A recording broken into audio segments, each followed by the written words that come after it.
Hello and welcome to Playing with Concepts, a video series dedicated to highlighting games as an artistic endeavour. These will usually be independent or small-scale games which are quite short, either very cheap or free, and on the PC. If you enjoy the videos, consider liking and subscribing. Hello and welcome to episode 8 of Playing with Concepts. In this episode I would like to talk about exploration games.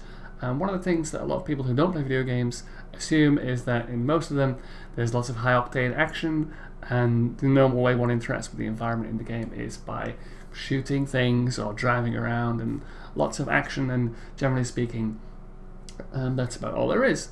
And so instead I want to highlight a couple of examples of recent games that focus on other forms of interaction in games, that is to say exploration games. So the footage you can see here is from a recent game called Gone Home, which is a story-based exploration game. There's no combat, and effectively it uses environmental storytelling.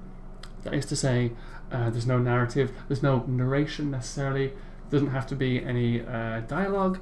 Either you read things, notes and scraps of paper that are left in the environment, or you can infer things from context of whatever the designers have placed in the game, and this moves the narrative forward, and this is the main reason why people play this kind of games, so that they can get a decent story and they feel like a part of it just by exploring the environment which the game puts them in. Similarly, you're also seeing footage from The Vanishing of Ethan Carter, which again is sort of paranormal murder mystery, and as we've gone home, there's very little or no combat, and it's mostly about exploring the environment and understanding, getting to the bottom of things, finding out the truth through exploration-based video games. Similarly, I'm also showing a bit of footage here from an old game called Silent Hill, which is a horror game, and that one does have combat and everything else. But the other aspect of games I'd like to talk about today, besides exploration games, is creeping horror. So I'm not a big fan of horror films, but if you are, you probably know horror films as having jump scares and full of gruesome stuff, body shock stuff where things are horrible, everyone gets mangled and it's all nasty stuff. And that is often an aspect of both horror films and books and games. But another type of horror is creeping horror, where things are just not quite right and you're not really sure why or what's wrong, but it's just not normal, and it puts people on edge, and it makes for very interesting narratives. And so to highlight both these elements, I have a very good example of both an exploration game that uses creeping horror as its main focus. The game is called The Static Speaks My Name. It's made by a very small team called The Whale Husband, which is primarily, most of the work is done by one individual. And in this game, you play the role of a man who wakes up and you have to perform various very mundane tasks, go to the bathroom, eat breakfast, clean the microwave, that kind of thing.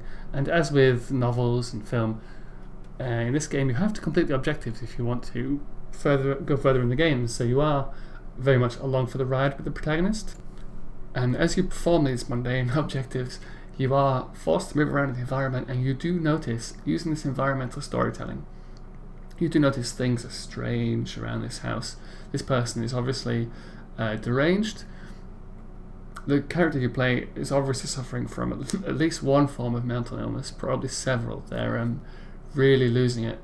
And so soon after you start the game, you start to realise things are a bit creepy and a bit wrong, and you start to feel the real creeping horror is a lack of control, because you as the player know something's going wrong with the protagonist, but you're just along for the ride, unfortunately.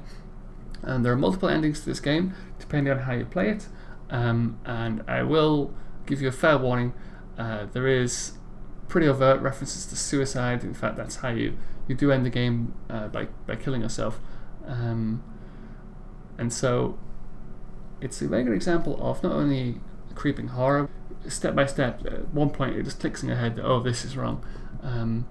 Similarly, that's a good example of environmental storytelling in the context of exploration games. And lastly, the other thing besides creeping horror and exploration that this game highlights is you can have video games that are very short, very quick to play. Much as you have short stories and short film formats, you also have short game formats. This game takes about 10 minutes to complete. You might want to play it a couple of times, so you'll be done inside 20 minutes, half an hour. So in terms of if you want to play this game, it's available on the developer's website, which I'll put a link to in the description. You can get it on Steam, which for those of you who don't know, it's the iTunes of computer games basically for PC.